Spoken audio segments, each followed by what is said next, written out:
Hello दोस्तों, आप सभी का आपके अपने एजुकेशन चैनल एजुकेशन जीनियस में तहे दिल से स्वागत है। जैसा कि आप सभी जानते हैं, भारत की अध्यक्षता में G20 समिट 2023 न्यू दिल्ली के अंदर 9 और 10 सितंबर को सक्सेसफुली आयोजित करवाई गई। ये एक हिस्टोरिकल G20 समिट रही। इसके अंदर काफ़ी ज़्यादा अहम फैसले लिए गए। G20 समिट के आखिरी दिन तुर्की के राष्ट्रपति इर्दोगन इनके द्वारा एक बयान दिया गया, जिसमें इर्दोगन ने भारत को सपोर्ट किया यूएनसी सीट की परमानेंट मेंबरशिप के लिए।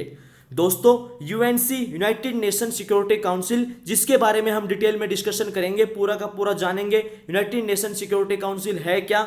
और यहाँ पे तुर्की के राष्ट्रपति के द्वारा जो बयान दिया गया है, जिसके अंदर इन्होंने कहा है कि यदि भारत यूएनसी का परमानेंट मेंबर बनता है तो हमें बहुत ज्यादा गर्व होगा।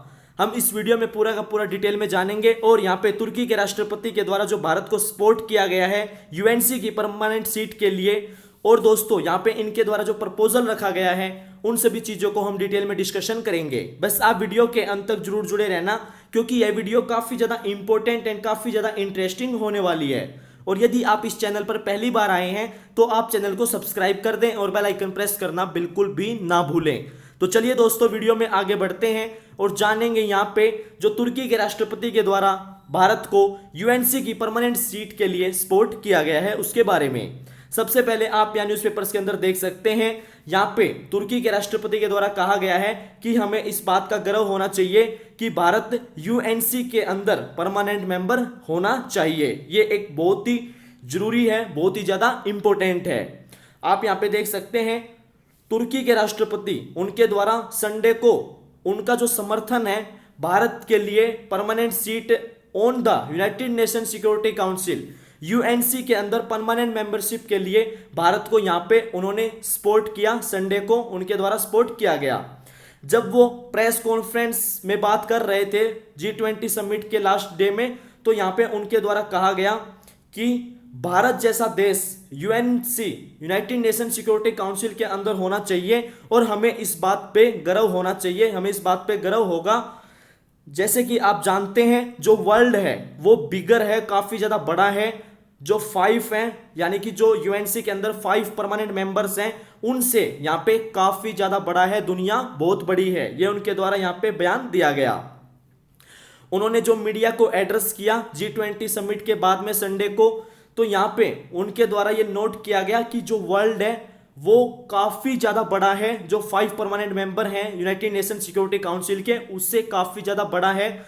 और यहाँ पे जो तुर्की के राष्ट्रपति के रिमार्क हैं वो जब आए, जब यूनाइटेड स्टेट्स के प्रेसिडेंट जो बाइडेन के द्वारा इस बात को लेके जो उन्होंने सपोर्ट किया UNC United nation security council के रिफॉर्मेशन, उनके रिफॉर्म्स के लिए यहाँ पे उनके द्वारा सपोर्ट किया गया और भारत को परमानेंट मेंबरशिप के लिए यहाँ पे कहा गया। जो उनके द्वारा बोला गया कि उन्होंने इस बात का सपोर्ट किया है कि यूएनसी के अंदर रिफॉर्म होने चाहिए with India as a permanent member.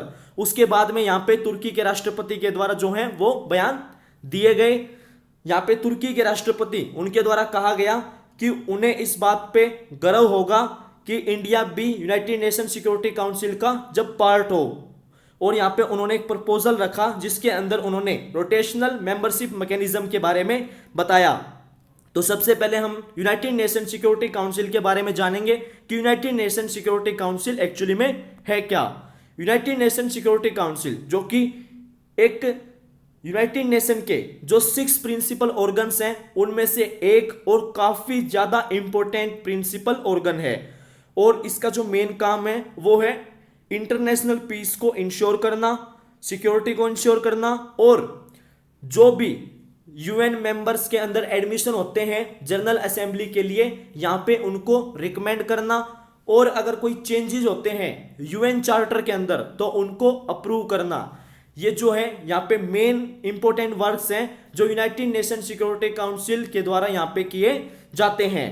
जो यूनाइटेड नेशन सिक्योरिटी काउंसिल की पावर्स हैं वो आउटलाइन है यूनाइटेड नेशन चार्टर के अंदर, जिसके अंदर इंक्लूड है कि पीस कीपिंग ऑपरेशंस को इस्टेब्लिश करना, इंटरनेशनल सैंक्शंस को इनेक्ट करना, और यहाँ पे जो मिलिट्री एक्शंस हैं उनको अथोराइज करना। ये कार्य भी यूनाइटेड नेशन सिक्योरिटी काउंसिल के द्वारा किया जाता है। यूनाइटेड नेशन सिक्योरिटी काउंसिल ये एकमात्र यूनाइटेड नेशन की बॉडी है जिसके पास में अथॉरिटी है कि ये जो रिजोल्यूशन यहाँ पे इशू करेगा वो बाइंडिंग होंगे मेंबर स्टेट्स के ऊपर। यहाँ पे यूनाइटेड नेशन सिक्योरिटी काउंसिल के द्वारा जो भी डिसीजन लिए जाएंगे वो मेंबर स्टेट्स के ऊपर बाइंडिंग होंगे, कंपल्सरी होंगे। जैसे कि यूनाइटेड नेशन होल के रूप में सिक्योरिटी काउंसिल को क्रिएट किया गया वर्ल्ड वॉर सेकंड के बाद में, जो लीग ऑफ नेशन जो कि वर्ल्ड वॉर फर्स्ट के बाद में बनाया गया था, जब उसकी फेलिंग्स रही तो उसके बाद में यहाँ पे यूनाइटेड नेशन सिक्योरिटी काउंसिल को क्रिएट किया गया ताकि वर्ल्ड के अंदर जो पीस है वो मेंटेन की जा सके। और जो इसका पहला सेशन हुआ वो हुआ 17 जनवरी 1946 को, लेकिन लार्जली पैरालाइज्ड रहा इन द फॉलोइंग डिकेड्स में, क्योंकि उस समय जो कोल्ड वॉर था between United states and the Soviet union के बीच में और उनके एलाइज के बीच में, उसकी वजह से यहाँ पे जो है लार्जली पैरालाइज्ड रहा। जो सिक्योरिटी काउंसिल है वो कंसिस्ट करता है 15 मेंबर्स को, जिसके अंदर जो कि 5 परमानेंट मेंबर हैं, China, France, Russia, United Kingdom and the United States. दोस्तों ये यूनाइटेड नेशन सिक्योरिटी काउंसिल के 5 परमानेंट मेंबर हैं और ये ग्रेट पावर्स हैं जो कि विक्टर्स थे वर्ल्ड वॉर सेकंड के और देयर सक्सेसर स्टेट्स। दोस्तों परमानेंट मेंबर्स जो हैं यूनाइटेड नेशन सिक्योरिटी काउंसिल के, वो विटो कर सकते हैं, ब्लॉक कर सकते हैं किसी भी सब्सटेंटिव सिक्योरिटी काउंसिल रिजोल्यूशन को, जिसके अंदर इंक्लूडिंग है अगर कोई न्यू मेंबर स्टेट का एडमिशन है यूनाइटेड नेशन के अंदर और नॉमिनीज हैं for the office of secretary general के लिए, तो यहाँ पे इन रिजोल्यूशंस के ऊपर जो है परमानेंट मेंबर्स वो विटो कर सकते हैं, इन रिजोल्यूशंस को ब्लॉक कर सकते हैं। और इसके अंदर मैंने आपको बताया जो कि 15 मेंबर्स होते हैं यूनाइटेड नेशन सिक्योरिटी काउंसिल के अंदर, जिसमें 5 परमानेंट मेंबर होते हैं और 10 नॉन परमानेंट मेंबर होते हैं जो कि इलेक्टेड होते हैं फॉर 2 साल की जो टर्म होती है उसके लिए बाय जनरल असेंबली के द्वारा। यहाँ पे आप देख सकते हैं अल्बानिया जो अभी 10 नॉन परमानेंट मेंबर्स इलेक्टेड हैं 2 साल के टर्म के लिए, और जो यहाँ पे ईयर लिखा है वो with end of the term year, यानी कि जो टर्म है उनकी यहाँ पे एंड होगी। अल्बानिया, ब्राजील, इक्वाडोर, गबोन, घाना, जापान, माल्टा, मोजाम्बिकू, स्विट्जरलैंड, यूनाइटेड अरब अमीरेट्स। दोस्तों ये 10 देश हैं जो कि नॉन परमानेंट मेंबर्स हैं यूनाइटेड नेशन सिक्योरिटी काउंसिल के, और यहाँ पे 50 से भी ज्यादा यूनाइटेड नेशन मेंबर स्टेट्स हैं जो कभी भी सिक्योरिटी काउंसिल के मेंबर नहीं बने हैं। दोस्तों यहाँ पे तुर्की के राष्ट्रपति इर्दोगन, उनके द्वारा यह प्रपोज किया गया है कि एक रोटेशनल सिस्टम होना चाहिए जो कि सारे के सारे 195 मेंबर कंट्रीज है जो यूनाइटेड नेशन के, उनको यहाँ पे पोटेंशियली सर्व करने का मौका देगा यूनाइटेड नेशन सिक्योरिटी काउंसिल के अंदर।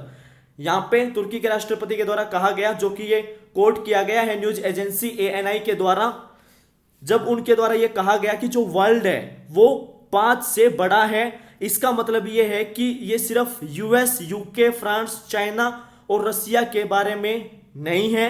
उनके द्वारा यहाँ पे प्रपोज किया गया एक रोटेशनल मैकेनिज्म, यानी कि जो यूनाइटेड नेशन सिक्योरिटी काउंसिल है ये सिर्फ इन देशों के लिए नहीं है। उनके द्वारा यहाँ पे जो है रोटेशनल मैकेनिज्म वो है प्रपोज किया गया, जिसके अंदर हर एक मेंबर को जो है 195 कंट्रीज हैं, हर एक मेंबर को यहाँ पे पोटेंशियली मौका मिलना चाहिए और वो सर्व करें यूनाइटेड नेशन सिक्योरिटी काउंसिल के अंदर। दोस्तों इसके एडिशन में जो उनके रिमार्क्स थे यूएनसी के ऊपर, उनके एडिशन में यहाँ पे तुर्की के राष्ट्रपति के द्वारा यह भी हाईलाइट किया गया जो कि स्ट्रॉन्ग ट्रेड रिलेशनशिप है बिटवीन तुर्की एंड भारत के बीच में। दोस्तों उन्होंने आइडेंटिफाई किया भारत को एक तुर्की का जो ग्रेटेस्ट ट्रेड पार्टनर है साउथ एशिया के अंदर उसके रूप में, और यहाँ पे उनके द्वारा ऑप्टिमिज्म को एक्सप्रेस किया गया आगे आने वाले जो फर्दर इकोनॉमिक कोऑपरेशन है उसके पोटेंशियल के लिए दोनों देशों के बीच में।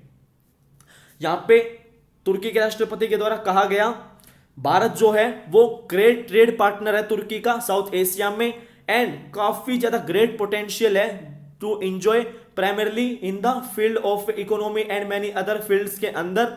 और यहाँ पे उन्होंने भारत का धन्यवाद किया for a gracious and very successful जो टर्म रही भारत की प्रेसिडेंसी की G20 की, उसके लिए उन्होंने यहाँ पे भारत का धन्यवाद किया। तुर्की के राष्ट्रपति के द्वारा माननीय प्रधानमंत्री श्री नरेंद्र मोदी जी का भी धन्यवाद किया गया उनकी हॉस्पिटैलिटी के लिए समिट के दौरान में। उनके द्वारा कहा गया कि मैं यहाँ पे माननीय प्रधानमंत्री श्री नरेंद्र मोदी जी का धन्यवाद किया गया उनके द्वारा, जो उनकी ग्रेसियस हॉस्पिटैलिटी रही, जो उनके प्रति दिखाई गई, उनकी पत्नी के प्रति दिखाई गई, और जो यहाँ पे तुर्की के राष्ट्रपति का जो एंटायर तुर्किश डेलीगेशन था उसके लिए जो यहाँ पे हॉस्पिटैलिटी दिखाई गई, उसके लिए तुर्की के राष्ट्रपति ने माननीय प्रधानमंत्री श्री नरेंद्र मोदी जी का धन्यवाद किया। तो दोस्तों, मुझे उम्मीद है कि आपको इसके बारे में कंप्लीटली डिटेल में समझ में आ गया होगा, जो यहाँ पे तुर्की के राष्ट्रपति के द्वारा भारत को यूनाइटेड नेशन सिक्योरिटी काउंसिल की परमानेंट मेंबरशिप के लिए सपोर्ट किया गया है। वीडियो देखने के लिए आप सभी का तहे दिल से धन्यवाद। मिलता हूं आपसे नेक्स्ट वीडियो में फिर इंटरेस्टिंग एंड नॉलेजेबल टॉपिक के साथ में। तब तक के लिए आप मेरे चैनल को सब्सक्राइब कर लें, बेल आइकन प्रेस करना बिल्कुल भी ना भूलें। वीडियो को लाइक करें, शेयर करें, सब्सक्राइब करें। थैंक यू दोस्तों। जय हिंद, जय भारत।